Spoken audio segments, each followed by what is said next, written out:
Hi everyone, my name is Hannah. Welcome back to my channel. Merry Christmas if you celebrate it. If not, I hope you're just having a great day. It's pretty cold where I am. It's like almost 0 degrees and it's just started to snow outside, so that's kind of exciting. But today I'm going to be filming all of my favorite books that I read in 2020. So I have a list of my top 10 and I found it pretty difficult to rank them like towards the end of the list, right? Like my top 5. Like I knew that they were all in my top 5, but it was hard to order them because they could have all been like number 1. But before we get into that list, I just want to go over some of my honorable mentions that I read and loved this year and they just didn't quite make it into my top 10 list. You know it's a good reading year when you have to have honorable mentions, even after having a top 10. At least I do.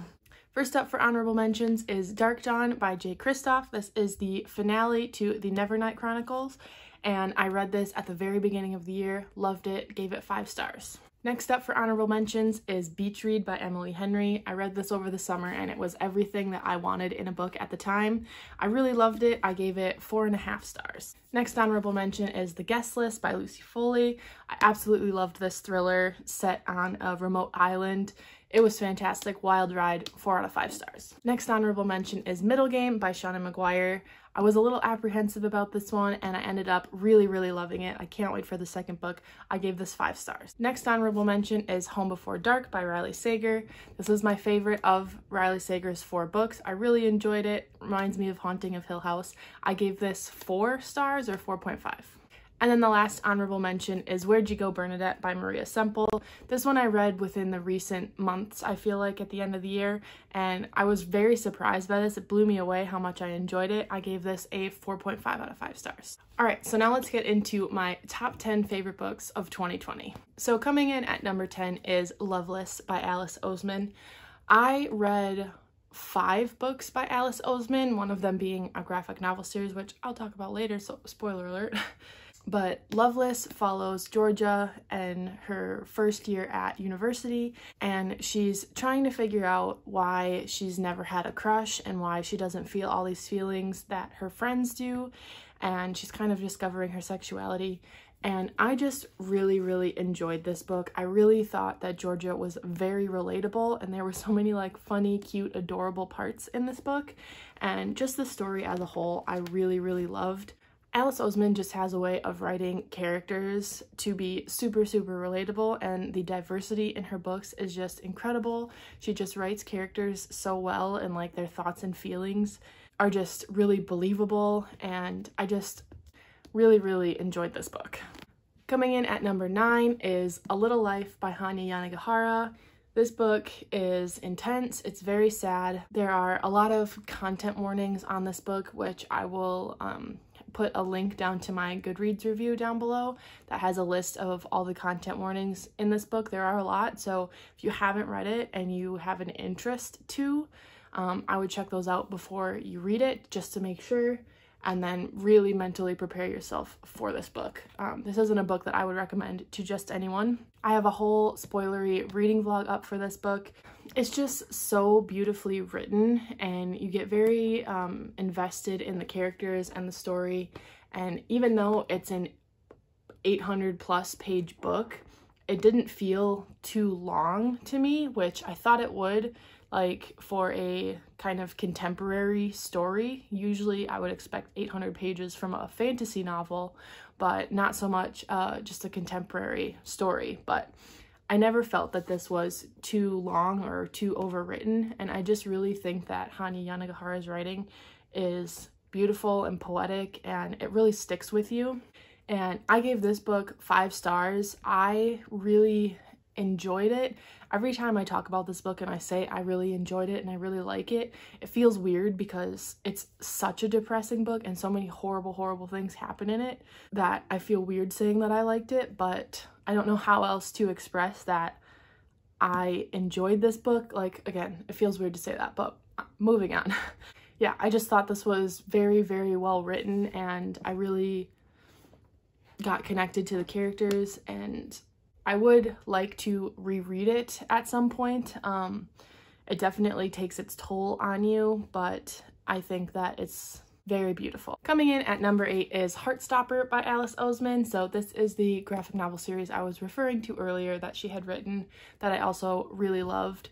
Honestly, I think that any of the volumes could be on here, so I'm just saying Heartstopper as a series, because it's a graphic novel series, so you can get through them a lot quicker than like a normal novel. And I think volume 2 is probably my #1 favorite of the series, but I just wanted to mention this as a series as a whole. It's coming in at number 8.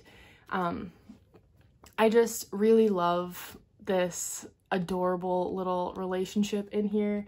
The back cover says, "Boy meets boy, boys become friends, boys fall in love." And that basically wraps up what this graphic novel series is about.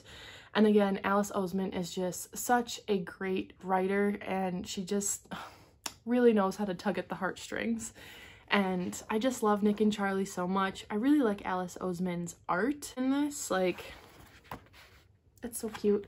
I have the edition that's not in color. I know there's an edition out that it's like a bluish tint to everything, but I don't have that edition. But I still really like her art, and this is just such a sweet, adorable series that I just could not put it on here. I read this graphic novel series twice this year because I loved it so much, and the 4th volume is coming out soon next year, and I just can't wait for it. It's so cute.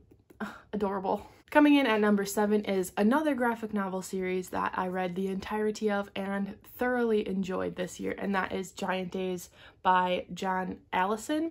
I read this because Hannah from the Rainy Reader said that reading this was like a self-care act for her, and I was like, that sounds wonderful. I want that.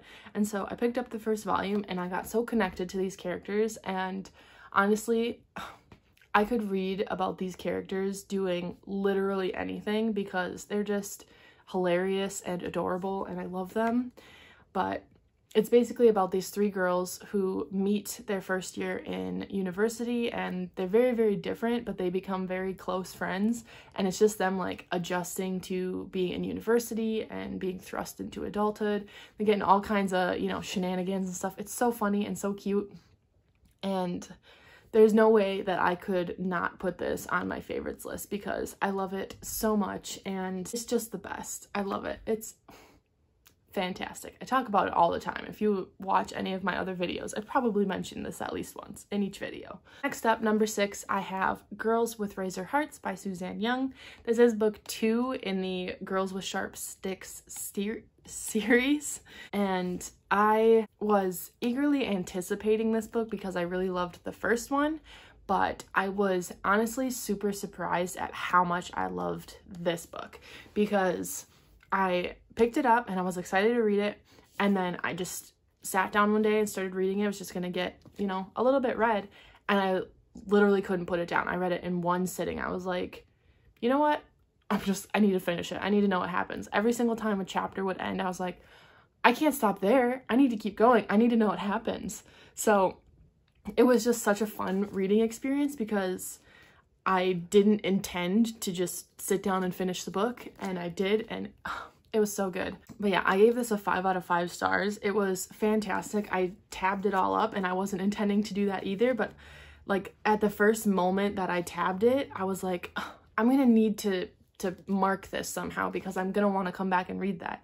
And so I put the first tab in, and I was like, okay, I don't really need to tab the rest of it. But then there was always something that it would say, and I was like, oh, that was just said so well that I'd have to add another tab and another one. So I just tabbed up the whole thing because it was phenomenal. I really, really enjoyed it. I don't really want to say what this one or even the first one is about, just because I feel like it kind of gives some things away that you should just discover on your own.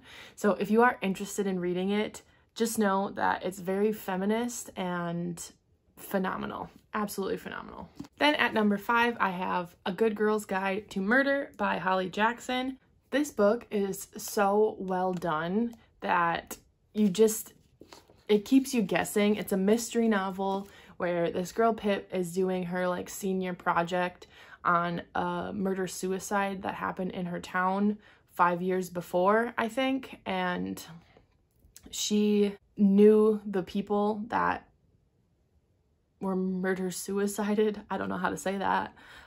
but she knew the guy that supposedly killed his girlfriend and then killed himself, and she doesn't think that he did it. So she's doing her project on that and trying to find out the truth of what happened and to possibly prove that he didn't do it.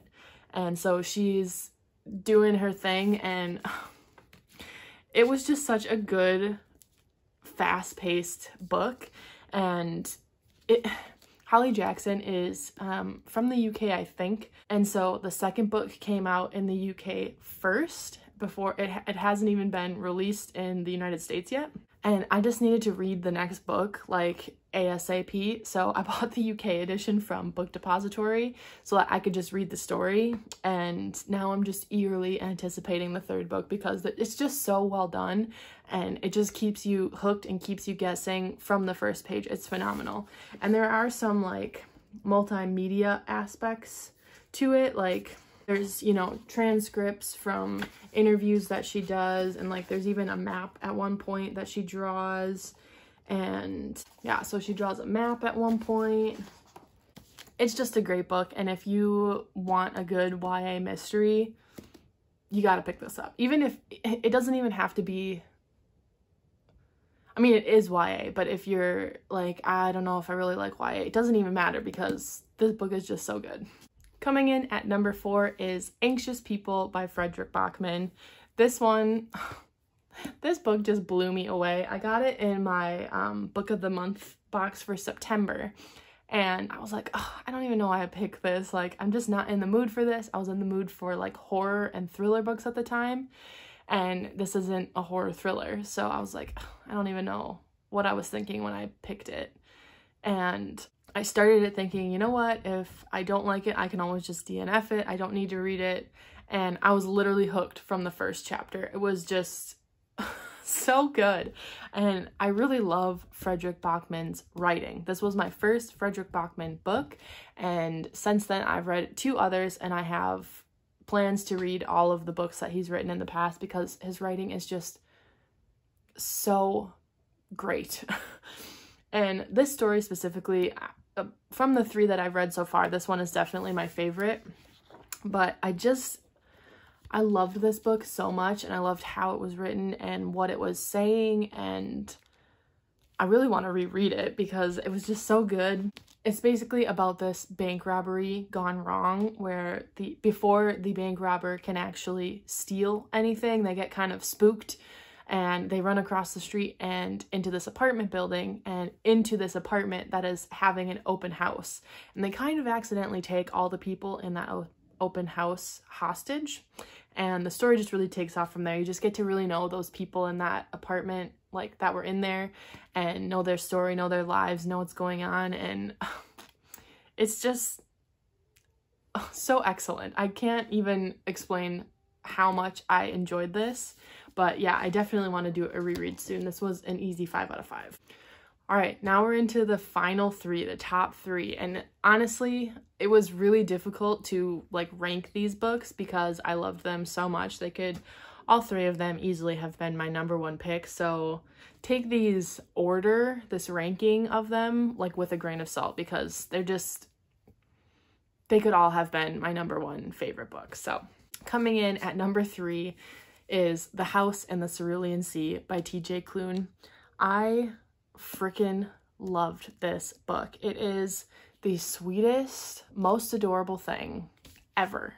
And I read it in July, I think, and less than a month later, I was like, you know what? I just need to reread it because I loved it so much. I could read this book every year for the rest of my life and still love it. Like, honestly, it's just so cute. And the cover is just stunning. But it's just the sweetest thing. Like, it's kind of a light fantasy read where the main character, Linus, is like a caseworker for magical youth, and he goes to different orphanages that have magical children in them and just make sure that everything is on the up and up with them. And he gets assigned this very classified case where he needs to visit this orphanage on the Cerulean Sea and just make sure that everything is going smoothly there, because there are some really, really classified, top secret, high profile cases that stay at this orphanage. And so he goes there and he meets the orphanage owner, I guess. I don't know what title to give him, but he's like the head guy at the orphanage. And then he meets all these children and he gets to know them. And my God, it is just the sweetest thing ever. It's so cute. I just loved it so much. It's so, so cute. The top little blurb here from Shauna McGuire says, "This book is very close to perfect." And I would agree to that. It's great. And then my number 2 book here is Kingdom of the Wicked by Carrie Maniscalco. I just recently read this and it was one of my most anticipated releases of this year. I read Carrie Maniscalco's Stalking Jack the Ripper series and just fell in love with her writing and her characters, and I really enjoyed those books. So when I found out she was going to be writing a fantasy novel about witches and demons, I was so excited. And she was like sending out excerpts throughout the year and I was just like, oh my God, I'm gonna love it. And so obviously I very much did. It is definitely a new favorite for sure. Oh God, her writing and the way that she writes like tension between characters and hate to love romances, she just astounds me, honestly. She just does it so well. I love books about witches and books about demons and like demon hunting even, and this book was just so well done. I freaking loved it. I didn't say what it's about, but it follows Amelia, who is a witch who lives in Italy, and there's this like string of murders on her island that it's all witches, and so she's like, what the heck is going on? And then when her sister is found murdered, she vows to find the person who killed her and exact vengeance on them. And so she calls on the help of a demon in order to do that. And the story just really takes off from there. And I love it so much. It's just so good. Carrie Maniscalco just writes characters and hate to love just so well, so well. And then coming in at number 1, my top favorite book of 2020 is House of Earth and Blood by Sarah J. Maas. Obviously, I am a huge Sarah J. Maas fan, so it is no surprise that I ended up loving this book as much as I did. She has been talking about this book for years, and I follow her Pinterest, and she has a board called Crescent City, and she was like painting all of this like artwork, and I was just so curious as to what this story was going to be about. And obviously I figured it would involve fae somehow because that's what she's always written, but this is like her first foray into adult fantasy writing.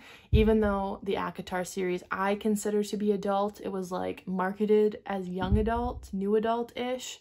But this was her first like official adult fantasy series, and it follows Bryce Quinlan, who is like a big partier in this world of Crescent City, and something horrible happens and she kind of has to like help solve this mystery and find this like demon that's on the loose. And so they kind of partner her up with this fallen angel, Hunt, and I'm sure you can guess what happens if you know anything about Sarah J. Maas books. But it's just like the murder mystery aspect of it was really intriguing to me, and like set in this fantasy world and the demon hunting of it, like I just ate it right up. And obviously, as I've said before, I am a huge Sarah J. Maas fan. I just really love her writing. I love how she writes characters, and again, I love how she writes like hate to love relationships, and this book just delivered on all fronts. So definitely my top favorite of the year. So yeah, 2020 was actually a great reading year for me. I read so many more books than I normally do, and I found so many new favorites.